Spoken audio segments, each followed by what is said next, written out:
Bon, on va finir cette séance avec la définition de ces deux mots qu'on va voir sur ce diapo. Premièrement, on va commencer par le terme territoire. Bon, le terme territoire, il est utilisé exclusivement pour les animaux. D'accord? Donc, biotope, on l'utilise pour animaux et pour végétaux. Le terme habitat, on l'utilise surtout pour les animaux et dans certains cas particuliers pour les végétaux.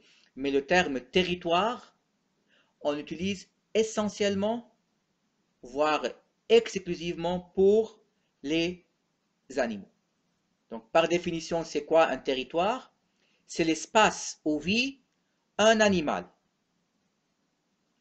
Et généralement, c'est une zone qui est occupée par un animal ou une famille d'animaux et qui est délimitée d'une certaine manière et qui est défendue aussi contre l'accès des congénères.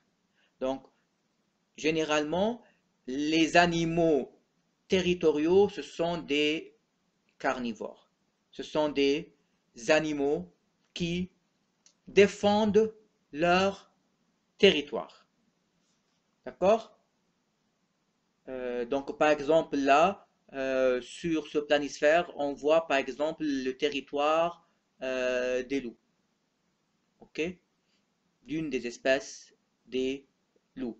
Ou même là, donc, on voit le territoire de, par exemple, là j'ai une, deux, trois, quatre, cinq, six loups. Chaque loup, il a son territoire qui est représenté sous forme d'une couleur.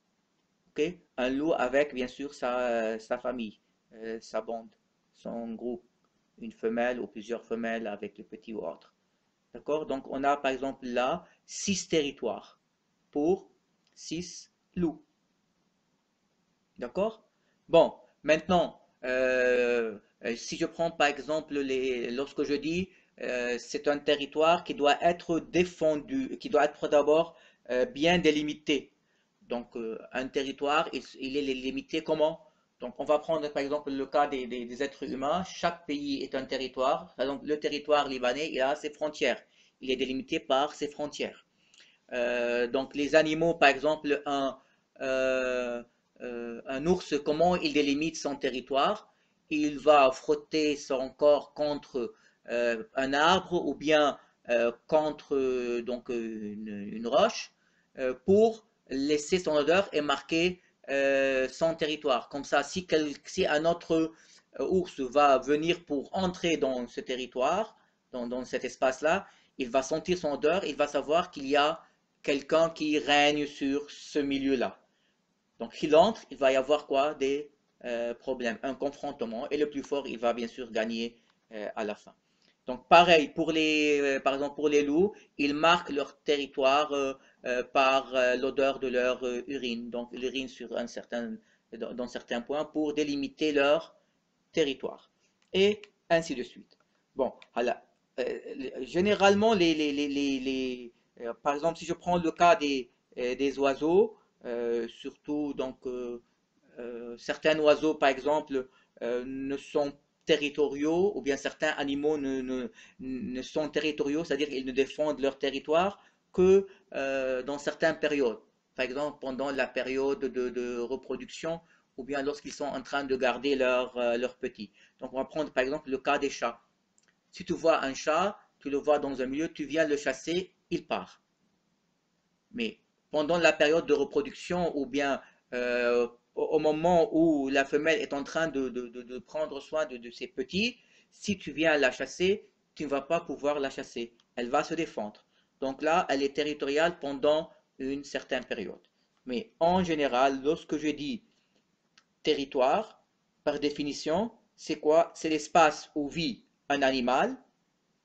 Donc, c'est une zone qui est occupée par un animal ou une famille d'animaux et qui est délimitée d'une manière bien précise et qui est défendue contre l'accès des congénères. OK? Donc, un territoire, comme je viens de vous dire, il est marqué ou bien il est limité par certains signes, par exemple par des signes olfactifs ou des signes acoustiques ou bien sûr d'autres types de signes. Bon, voilà, je m'arrête là au niveau de la définition du terme territoire. Et pour finir avec vous aujourd'hui, je vais définir le terme écotone. C'est quoi le terme écotone? Donc, écotone, c'est la zone de transition entre deux milieux naturels ou entre deux écosystèmes. Par exemple, regardons là sur cette photo et sur ce schéma. Donc là, sur ce schéma, on a le milieu écosystème terrestre, milieu terrestre. Et on a ce milieu, cet écosystème, l'écosystème aquatique. Donc on a une zone de transition entre les deux. C'est-à-dire une zone humide qui relie, qui est une zone de transition bien qui relie le milieu aquatique au milieu terrestre. Donc cette zone de transition, on l'appelle quoi? Écotone. D'accord? Et généralement, un écotone, il est caractérisé par un groupe d'êtres vivants qui lui est spécifique. Regardons par exemple, essayons d'appliquer ça sur la photo qu'on a ici. Donc là, on a le milieu aquatique, l'écosystème aquatique. À droite, là, on a l'écosystème terrestre. Donc cette zone-là que vous voyez, c'est la zone de transition entre le milieu aquatique et le milieu terrestre. C'est une zone qui est généralement humide, en gros. Donc, cette zone-là, on l'appelle quoi? Un écotone. Donc, écotone, c'est quoi par définition? C'est la zone de transition entre deux milieux naturels, entre deux écosystèmes. Bon, comme synonyme de cotone, on peut utiliser le terme zone de bordure ou zone de transition, ou même parfois dans un sens un peu plus étroit, zone de contact ou zone de frontière. Donc, écotone, c'est la zone de transition entre deux écosystèmes ou bien deux milieux naturels différents. Bon, merci bien pour votre attention.